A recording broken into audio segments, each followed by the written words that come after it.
Good evening, ladies and gentlemen. Welcome to this series of interviews which we are conducting live from COP17 at Durban for the UNFCCC Climate Talks. Today we have with us Mr. Keith Regan, Director of Camco. Welcome, sir.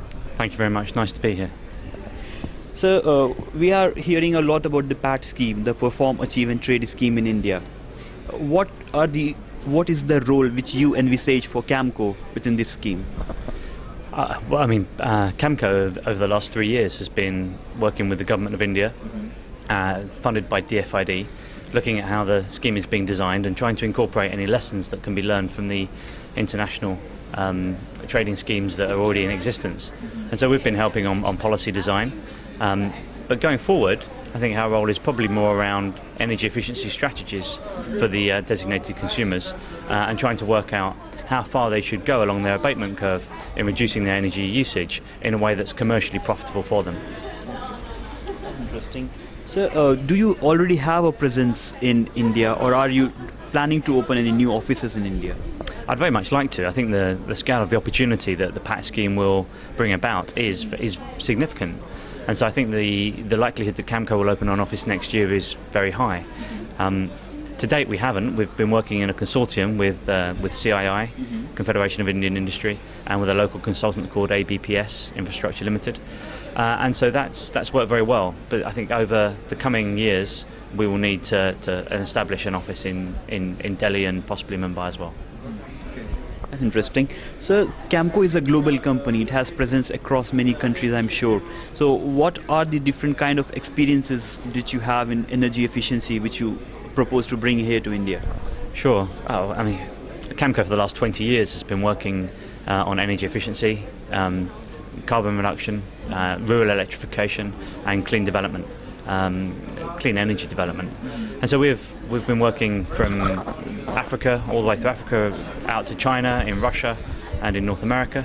And all of those markets are very different, but all of them, I think, are moving over the last few years to a much keener focus on energy efficiency rather than necessarily on carbon abatement. Carbon abatement comes with it, but especially in India, the focus on energy efficiency and intensity targets, as we've also seen in China with their energy intensity targets, I think that is where the momentum is going to be moving, and that's all about saving business money in the short term and enabling us to get onto a cleaner growth path.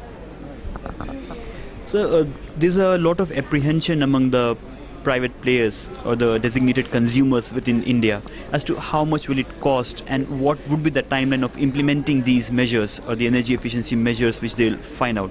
So any guidance or any pointers towards those?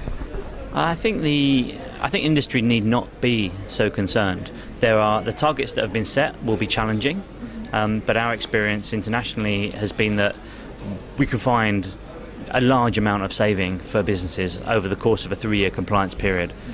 And so I think with much better monitoring and metering even, and better staff training, operator training, you will probably find that 1 or 2% can be removed from the baseline energy, and that's without making big, significant capital investments.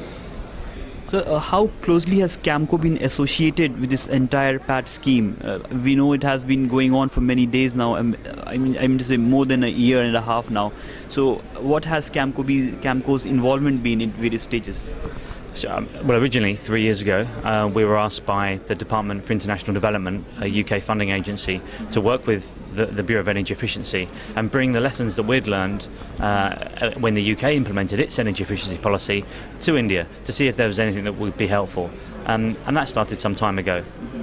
Over the more recent past, we've also been working with the BE on MRV, so how to set up and establish monitoring, reporting and verification systems. Okay, so Mr. Keith Regan, it's also seen that Camco is a global player, and a lot of people would be interested in knowing how could you do that value add to their Indian works and connecting them to the global markets. Any comments on that? Sure. Well, I think if you look at our role in CDM, we've taken projects, developed projects in China, across Asia, in Africa, and JI projects in Russia, and we've taken those projects, helped the host country and the host company develop those projects, and then we've been able to structure and sell those carbon credits generated into the European Union, into the EU ETS, or into other schemes, or as voluntary offsets. And I think that the long term, the PAC scheme will also have that international aspect. Whether there's going to be a direct linkage with the European Union ETS, I very much doubt. But there could be an indirect linkage, for example, through the use of CERs as a common currency, whereby you can exchange e-certs, the unit of measure in the PAC scheme, for CERs, and that would link those schemes together, and Camco could definitely play a role there. That's very interesting. Thanks a lot, Keith, for spending your time for this interview. You're very welcome.